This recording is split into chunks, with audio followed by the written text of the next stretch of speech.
For Tommy, what were the first words that came to your mind when you first saw Miho inside the Philippines?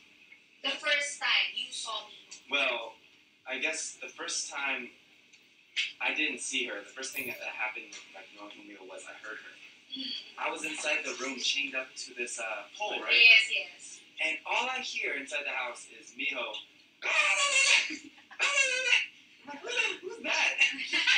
and then she comes in the room, and I hear her how she's acting. I was like, oh, it was this girl. The loud noise inside the house was her. And then yeah, I just thought she was really cute.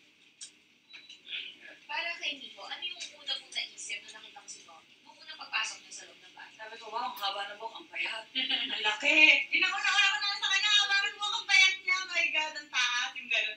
Kasi, natatangkaran na ako doon time na yung kay Richard. Ang tangkad ni Richard, ang tayo na pinag. Sabi ko, tinignan ko siya.